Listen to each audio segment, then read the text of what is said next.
Hello everyone, my name is Joey O'Neill. I am a computer and information science master's student here, and I'm currently doing research in subvocalized speech classification under the supervision of Dr. Soren Prisen. So what do I do? The first thing is that I take EEG recordings of subjects, mainly myself speaking a word or letter subvocally. Then I run those different recordings through different deep neural nets to try and get the best possible accuracy in deciding what the subject was saying subvocally or silently in their minds. I'm sure you're all aware what EEG recordings are, but if you're not, as you can see on the right, it produces a time series output from the different nodes on an EEG scalp cap, and it records the electrical activity of your brain in that area at a certain time. Furthermore, I can take this data, which is usually recorded in an EDF file format, and convert that into a CSV file format, in which can be easily shaped and read into these networks. So quickly, I'm going to go through the background research, just so you can get a better understanding of the idea of the project that I'm working on, as well as a reason for the project and the impact that it could have overall. So first off, we have people like Elon Musk at Neuralink, and they are rapidly developing these brain-computer interfacing technologies. And excluding the science fiction implications for general public use, there are more immediate uses for people who are medically impaired that could drastically improve these patients' lives in different ways, like connecting their bionic limbs to be controlled directly by their brain waves. You have emotional classification to track the emotional states of certain patients. You have preemptive seizure identification, and then you have what I'm working on, which is restoring the ability to speak in people who have either lost it or will lose it over time. A BCI can help these patients dealing with degenerative diseases such as amyotrophic lateral sclerosis, ALS, or in a few years, they may not even be able to communicate with anyone due to the degeneration of their motor neurons. And I think that is absolutely terrifying to be trapped inside of your head with no way to communicate with the outside world. And you have famous examples of people who have this disease like Lou Gehrig or Stephen Hawking, who was able to communicate through a twitch that he can make in his cheek. But then you have people that can't even produce a simple twitch such as that.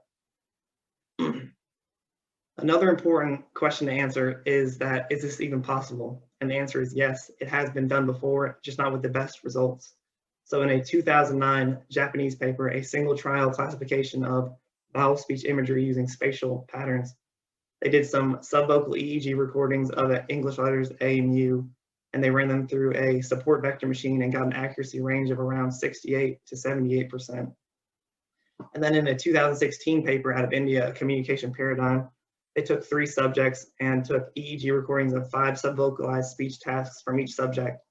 They also used a support vector machine and got an accuracy range of about 76 to 92%, not including one of the tasks, which ended up receiving a 60% classification accuracy overall. Some other important things to discuss when talking about this research is the differing needs of assessing EEG data. On one hand, it is a collection of time series data, but on the other hand, it has to retain its spatial positioning in regards to the other nodes on the scalp. Using a convolutional layer on an image or a spatial matrix of the scalp, as well as connecting a recurrent neural network, we can get the best of both worlds for this data.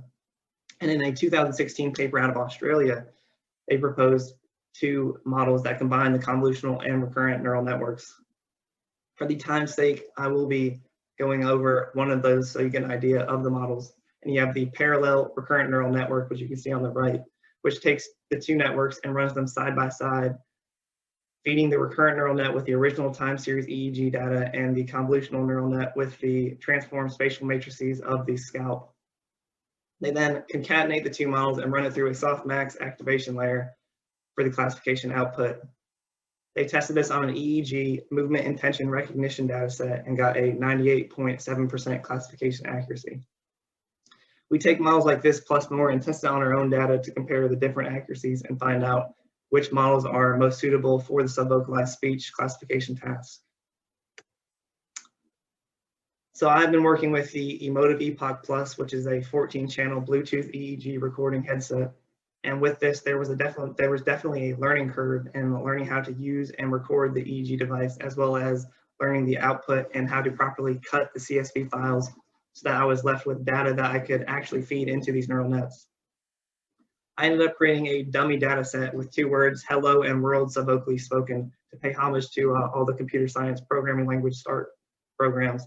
And I recorded each word 40 times each. And this data set is not a good data set by any means. I recorded it with no methodology behind it. and besides speaking, just subvocally speaking and then stopping the recording manually. But with this data set, I was able to create a data pipeline in a Jupyter notebook to take the data and map it to separate file dictionaries of the regular time series data, the shaped spatial matrices, and the normalized spatial matrices. I also then used a test train split method and saved the data to a NumPy file, which can be easily read into these neural networks.